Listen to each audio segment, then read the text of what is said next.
Hey guys, it's me, his wife's keeper. That's the name of my channel. We're going to go part 3 of my story. How's that one? I know it's been about a week, but we took a little break. In my previous video, I explained a little bit about why. But nonetheless, we're back for part 3. I think where we left off last time was a 2-year-old little girl losing all innocence. So, best as my memory serves me right. And of course you all are going to notice that my arm is stretched out, and that's also because I've got my security blanket. You can call him Thing because all you see is the hand. But nonetheless, he's right there. Okay, going on back to little girl losing her innocence. Well, the next couple months honestly were a blur. I remember, again, right after this happened, having my 3rd birthday party, thinking they weren't going to be there. My brother brings me back to the house because he had me because Mom and Dad were getting ready for my party. And I was starting to have the best time until I saw them walking up the sidewalk with a gift. And I remember my daddy was holding me, and I threw up everywhere. They asked me how I was feeling, and I said I felt bad. Nonetheless, my 3rd birthday party was shut down, and everybody left because they thought I was sick. And I played the part well because I did not want to be anywhere around that person that truly made me sick. So, like I said, the next couple months were a blur. And there's one thing that sticks out in my mind so vividly, which was an old metal swing set that was in the front side yard. And my parents wondered why, for the rest of my young life, I would not play on the playground. I would not go to the swings. That's because a 2- and 3-year-old little girl was assaulted repeatedly, daily, on a swing set. Okay, sorry. I had to gather myself. I remember one day, it was one of the worst days. I remember Ruby had her kitchen floor pulled up because they were putting new flooring in. And I was literally taken up under the floor, under the house. And that was the last time that it happened for a little while. Because we went home that evening. Mom picked us up. We walked down the sidewalk home. And Dad was in the house boxing up stuff. And my mother and father sat me and my sister down and said, we are moving to North Carolina. And I remember inside being ecstatic to the point to where I was about to jump out of my little skin. My mom was crying. My dad was crying because they were leaving their family and everything they'd ever known. So the next 2 or 3 days were packing up the house. And then I remember the day that we left. We had my Meemaw's old, Lord, I don't even remember what it was, but it was an old, what considered now a hoopty.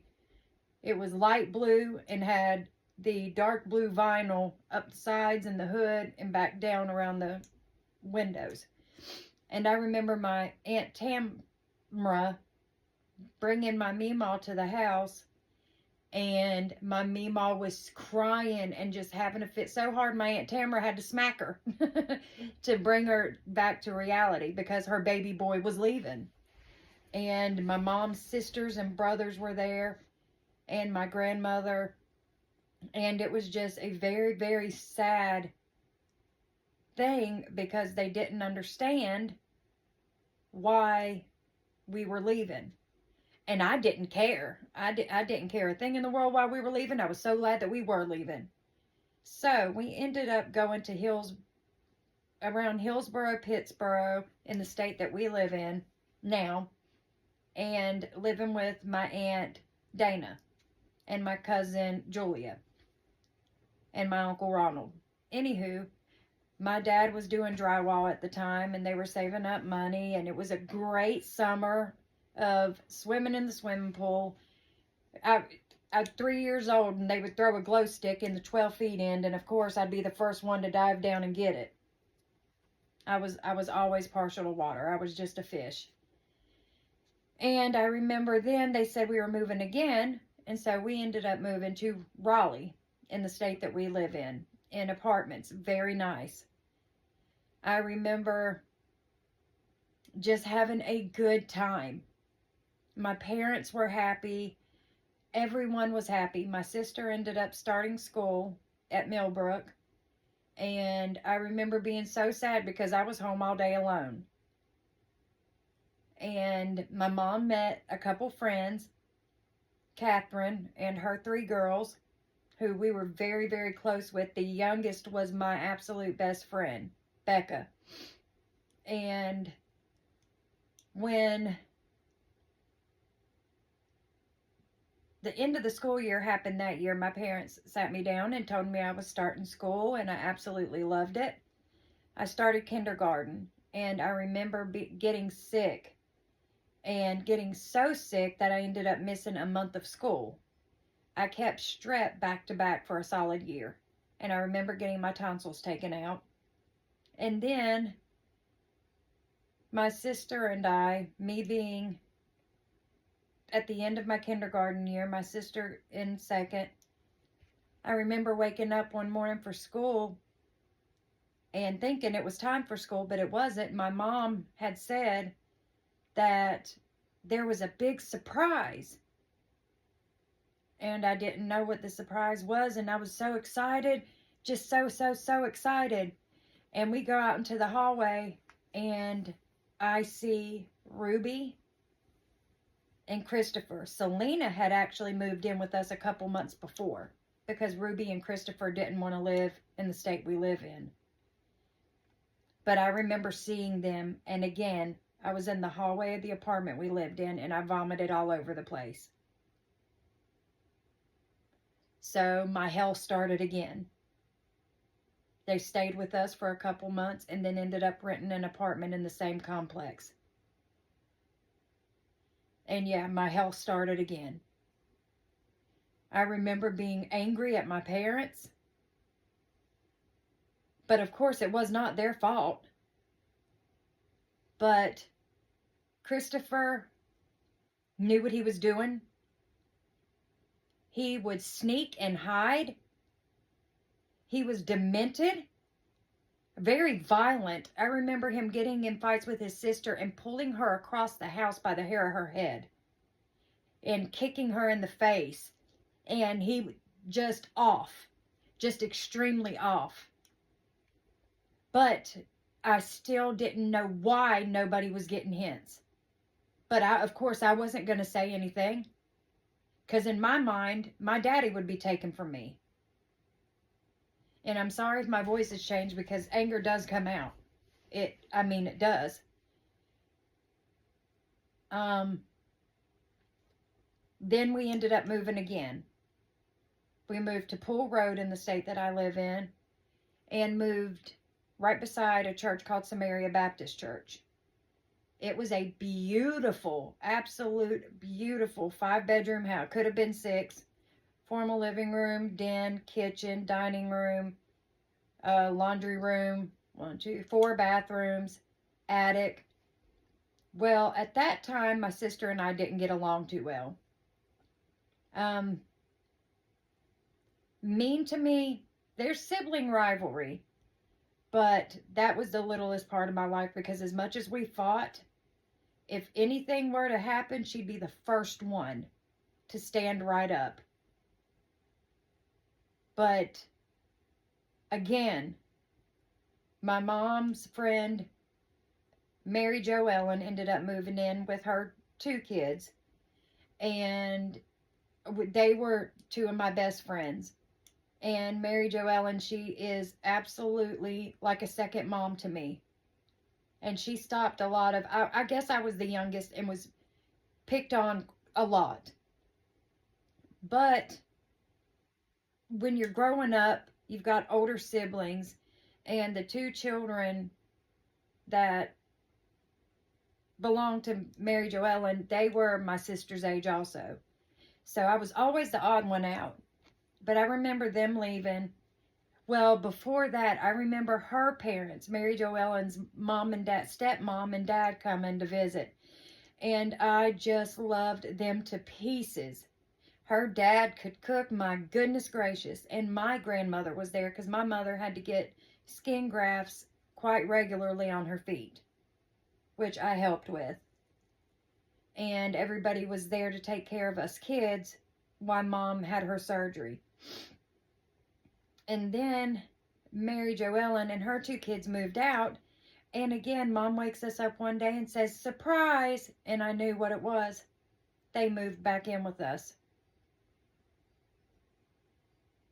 And it seemed to be a repeat of hell every couple years until they moved out and moved to Wake Forest, and we moved to Franklin County.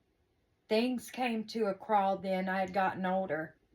I was around 11 years old, and I remember the last time it happened. I mean, physical damage was done,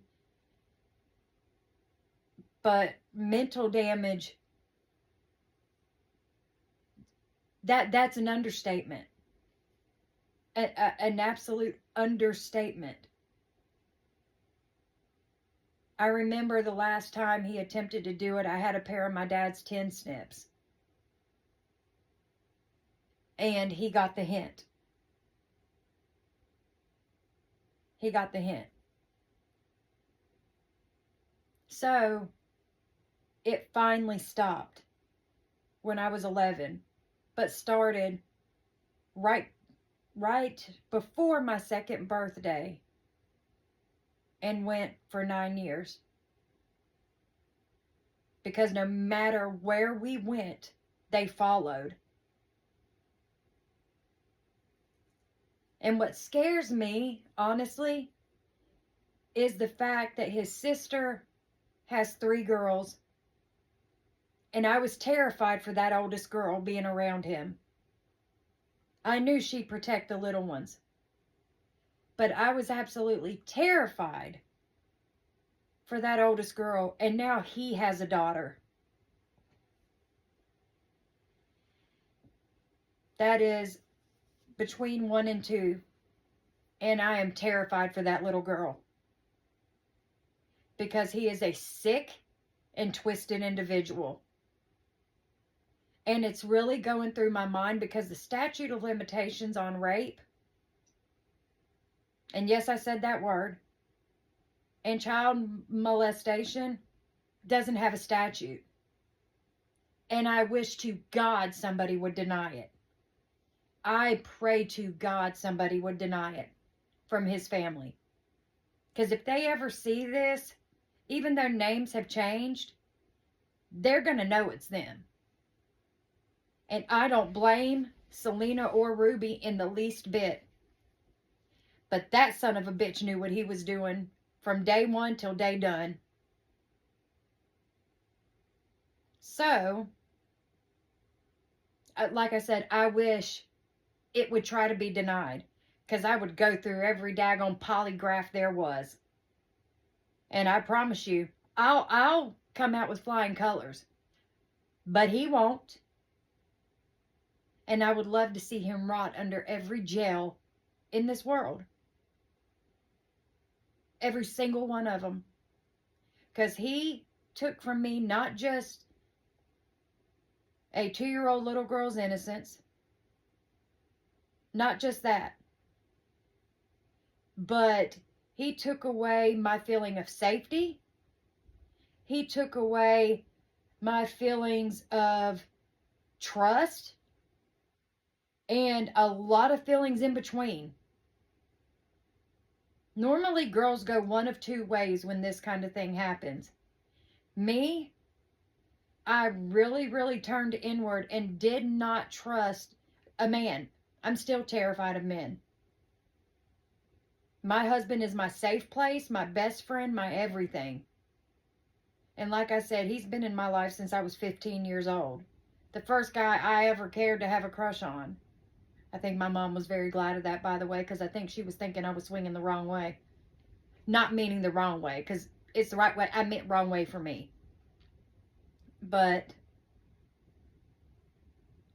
to this day, if we are in a store, I tense up and go inside of a shell when I have to walk by a man. Because a lot was taken. Things that you can't give back. But like I said, I pray to God Almighty that anybody tries to deny it, that would make my day. So that's, I guess, where I'm going to leave this story right now. And by the way, in the next couple days, we're going to be going live. I will let you guys know when we do. But I invite any and everybody to come and sit with us while we do.